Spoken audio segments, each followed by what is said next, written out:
এবার ভবানীপুরের দিকে নজর রাখবো। জনসংযোগে শুভেন্দু অধিকারী 17 নম্বর বাসস্ট্যান্ড এলাকায় প্রচারে বিজেপি প্রার্থী শুভেন্দু অধিকারী এবং সাধারণ মানুষের সঙ্গে কথা বলছেন শুভেন্দু অধিকারী। জনসংযোগে শুভেন্দু অধিকারী ছোট ছোট বাচ্চাদের সঙ্গেও জনসংযোগ শুভেন্দু অধিকারীর। ভবানীপুরে জনসংযোগে শুভেন্দু অধিকারী 17 নম্বর ওয়ার্ড বাসস্ট্যান্ড এলাকা, আর সেখানে প্রচারে বিজেপি প্রার্থী।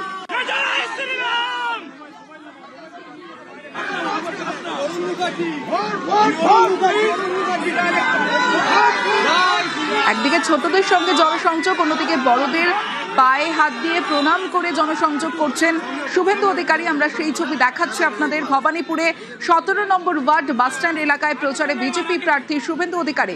সুস্মিতা রয়েছে আমার সঙ্গে। সুস্মিতা,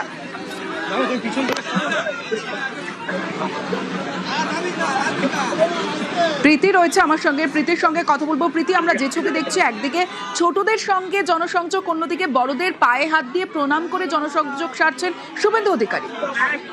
একদমই ভবানীপুর বিধানসভা কেন্দ্রে জনসংযোগ সারছেন শুভেন্দু অধিকারী এবং 17 নম্বর বাস স্ট্যান্ড থেকে তার যে জনসংযোগ, সেই জনসংযোগ শুরু হয়েছে প্রায় 1 ঘন্টা হতে যায়। তবে এখনো পর্যন্ত কিন্তু তিনি যে তার গন্তব্যস্থল অর্থাৎ অহিন্দ্র মঞ্চ, সেখানে তিনি মঞ্চ করে সভা করবেন, সেখানে পৌঁছতে কিন্তু আরো 1 থেকে 1.5 কিলোমিটার বাকি রয়েছে।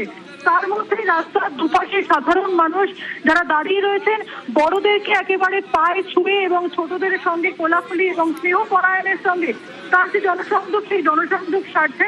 এবং 17 নম্বর বাস স্ট্যান্ড হয়ে কিন্তু আপাতত এই জনসংযোগের যে র্যালি, বিজেপি কর্মী সমর্থকরা তারা উপস্থিত রয়েছে এবং সেই র্যালি কিন্তু অহিন্দ্র মঞ্চের দিকে এগিয়ে চলেছে এবং অহিন্দ্র মঞ্চে গিয়ে তার যেই জনসংযোগের যে র্যালি তা শেষ হবে এবং সেখানে তিনি সভা করে বক্তব্য রাখবেন।